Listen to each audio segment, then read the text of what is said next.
Ani, Nana bonjour, Karen. I can say now Nana bonjour because our age. And we get into that great place of being elders in our community. We're here to celebrate the wonderful and amazing journey of your life. And your life is a dancer, but not only a dancer, a grandmother, a knowledge keeper, a scholar, all of these wonderful things that you work so hard in your life. A great writer, books, what else there's no limits. And what you're showing us, then there's no limits in this life, Karen. I think for the impact that you have in many young people following your journey is the possibilities. The greatest possibilities than we can do.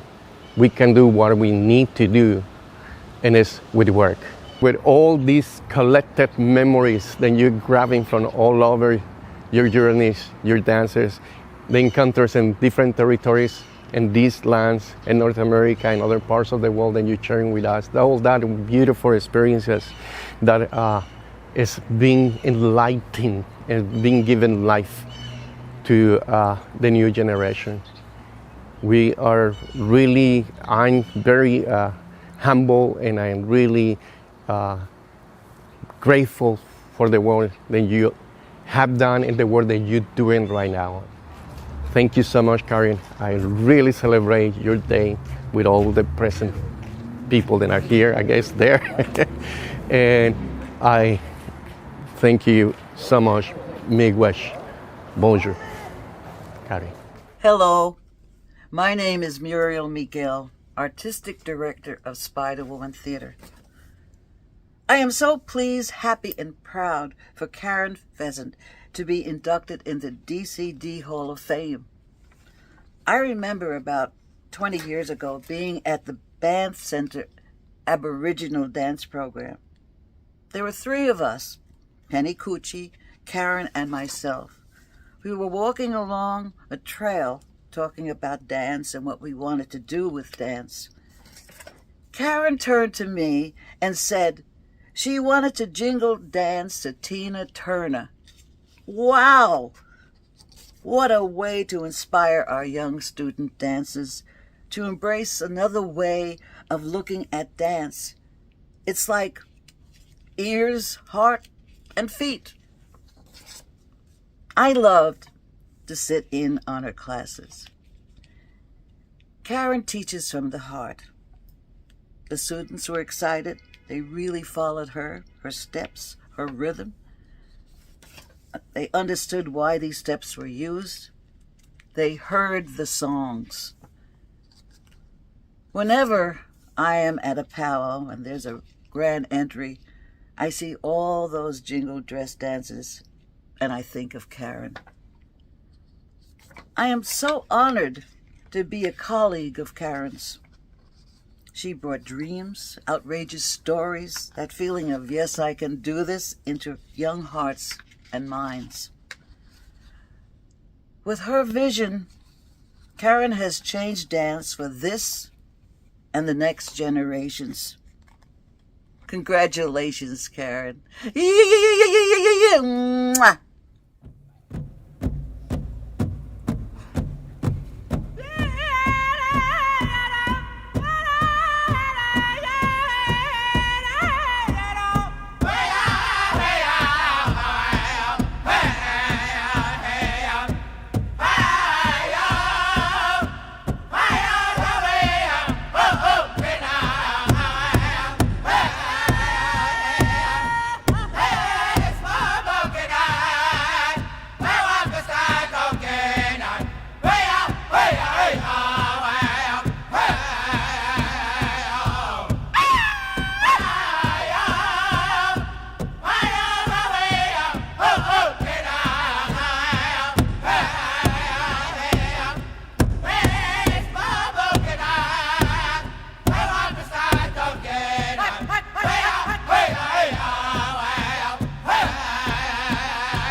welcome Karen Pheasant-Neganigwane.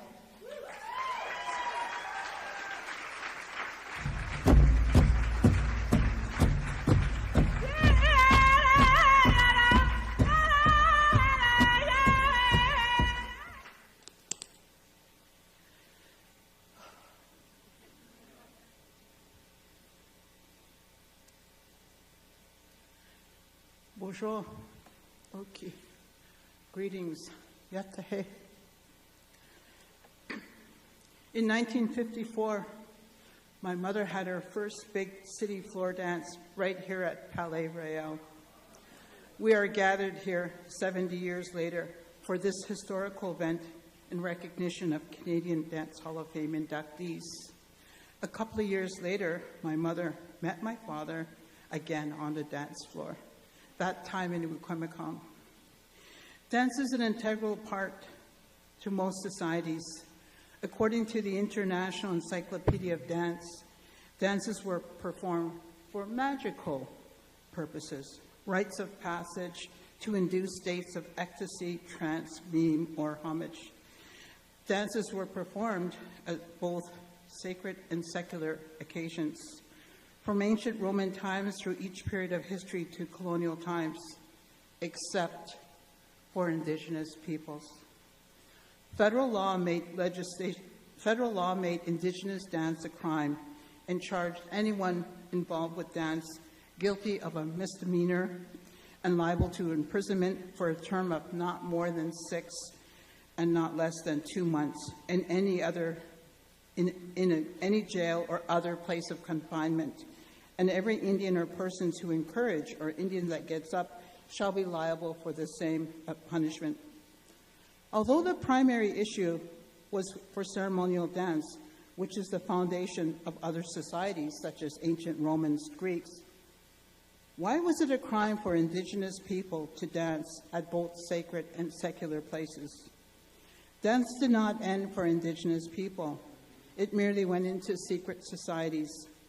My own father shared how his mother went far away into the bushes to keep their ceremonial practices alive. In 1951, the Indian Act was revised, giving permission for a return to ceremonial ways. Even then, in some places, families and communities continued to be shamed for their upholding our sacred ways. I'm not quite that age. That was 72 years ago. But I am the first generation of our people to proudly bring dance back into our lives, both the sacred and secular. I have been a dancer since I was a child, more actively since a young woman, and as a mother, raising my children and my grandchildren. The Canadian Dance Hall of Fame has recognized the contribution of dancers in ballet, jazz, modern, and now Indigenous dance, Powwow.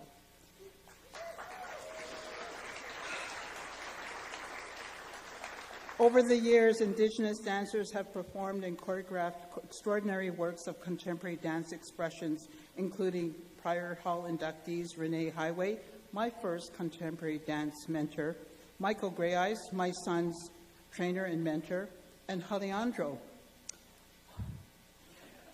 who mentored me for years while teaching at the Banff Center of Arts. It is a true honor to have our dance being recognized at this level today. Miigwech to the singers, dancers of the Lake of the Woods, who you saw on the screen, who brought me to the teachings of the Jibegashigegan, the jingle dress dance, particularly late Alex and Elizabeth Skeed, the late Joseph Morrison, and his wife, Mary Alice Smith, and the Kopanesses of the Lake of the Woods drum, to the theater groups who brought Indigenous dance to their theaters, Center for Indigenous Theater, Native Earth, and to Debajamajig Theater, who produced my first dance story over 20 years ago. Also to Mari Mumford and Alejandro Miigwech for believing in me. Lastly, to my parents, Rosemary Mishabishma, Nash, Moses Ba, Mavali Wasagishik, and of course, my 3 children, Sophie, Matthew, Jesse, and all of my grandchildren, 8 of them who also dance. To my parents for listening to their little girl plead to be taken to the dance floor. Hi, Miigwech.